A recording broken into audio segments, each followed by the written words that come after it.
Now, the man responsible for this letter was a man named Heath Lowry. And at face value, Heath Lowry appeared to be an objective scholar who happened to take Turkey's position on this issue. But in late 1990, after the resolution was already done with, a scholar named Robert J. Lifton had received a letter from the Turkish ambassador. And these were letters that the Turkish embassy would normally send. If someone wrote a book and they mentioned the Armenian Genocide, even in passing, they would receive a letter saying, no, no, no, you have it wrong.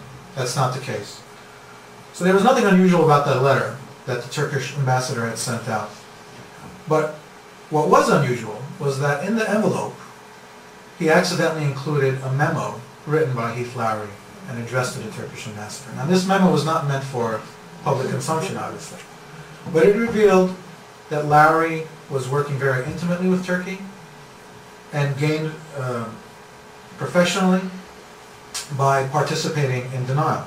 So he was not an objective scholar. One other person on this list was a professor named Donald Quattert, who now teaches at SUNY Binghamton. About 2 or 3 years ago, he wrote a book review, and in it he described the events that happened to the Armenians as genocide. And he was soon forced to leave as the chairman of the Institute of Turkish Studies. And that's an institute founded by Turkey that gives grants to scholars who want to do research there. Now, I interviewed Professor Quattert and I said, look, you're in academia, you're in the business of finding truth.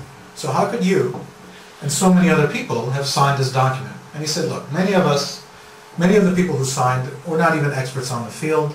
They were asked, so they did it as a favor. It didn't cost them anything.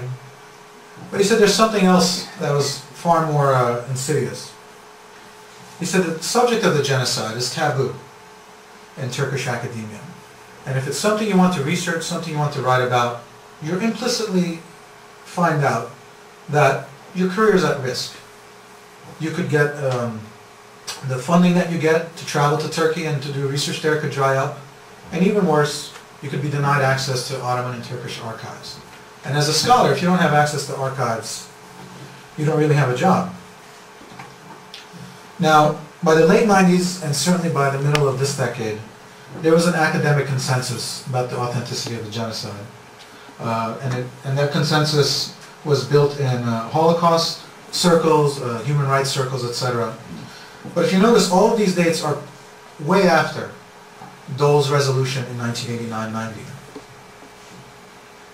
So, finally in February 1990,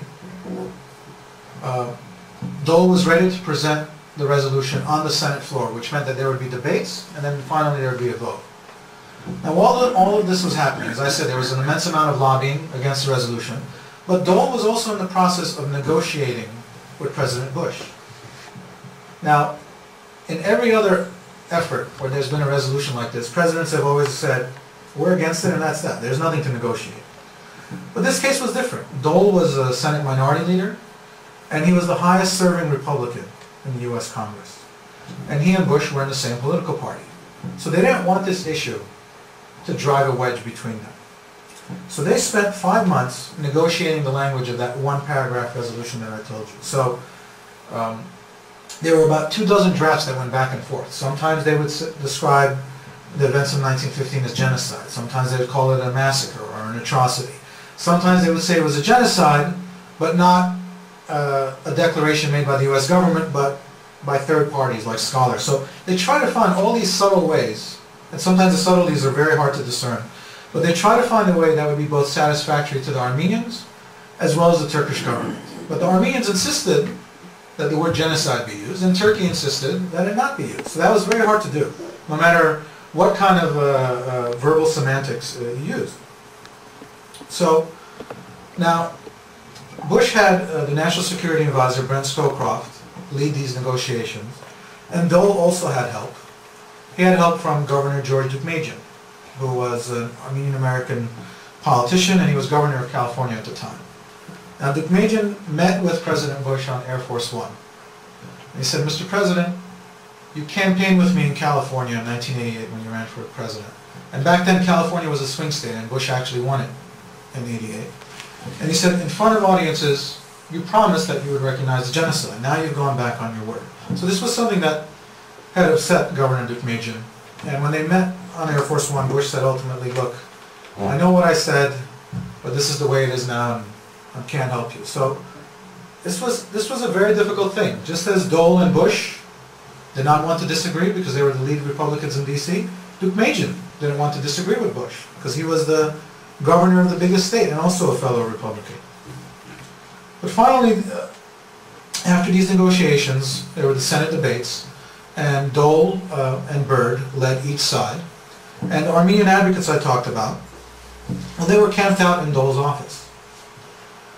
One of them, Van Kekorian, he was trying to lobby senators to support the resolution. And he was also helping Dole with his speeches, because a lot of what the debate was about was the historical record. So Dole is a smart man, but he's not a historian on the Armenian Genocide, so he needed help in that regard. Now the other Armenian advocate was a man named Dr. Ruben Adalyan, who was a scholar, and he was the one providing the historical facts for the debates. And some senators, as I said, they didn't know what the truth was. They actually called him to their office, and Al Gore was one of them. And they said, look, come explain to my staff where you stand, and we're going to listen to the Turkish side too, and we'll make a decision. And after Adalyan met with Gore's staff, ultimately Gore came to support the resolution based on what he had heard. So they had 4 days of debates. As I said, they went back and forth. And you have to realize the Senate almost never spends 4 days on anything. A year later, when debating whether to enter the Persian Gulf War, they actually spent 3 days going over that issue. So the Armenian Genocide had come to consume so much of the Senate's time, and Dole was the main reason for this. And as the last speaker, and right after he spoke there was a vote on Byrd's filibuster, he said, maybe we can redeem ourselves a bit today by letting the world know that we do not always support the rich and powerful and those with the most lobbyists. Sometimes we judge right from wrong. Now, just want to give you a little word about the research. And there's a whole chapter on this resolution. I'm not going to tell you how the vote ended up. You have to read the book for that. But I combined, you know... Please just tell me it passed. I combined a lot of interviews. I interviewed Senator Dole, Governor Deukmejian. There was also a man named Charles Preshean, who was a congressman from Fresno. I interviewed the Armenian advocates. I looked through all the congressional materials, all the articles that you could find in the U.S. press as well as the Armenian press. And then I had access to the presidential archives. And they don't exist for the second President Bush or even for President Clinton. And the Dole archives as well. And then there were just random things, like finding out the history of what Dole's office looked like. Because he had one of the biggest offices in the whole U.S. Congress.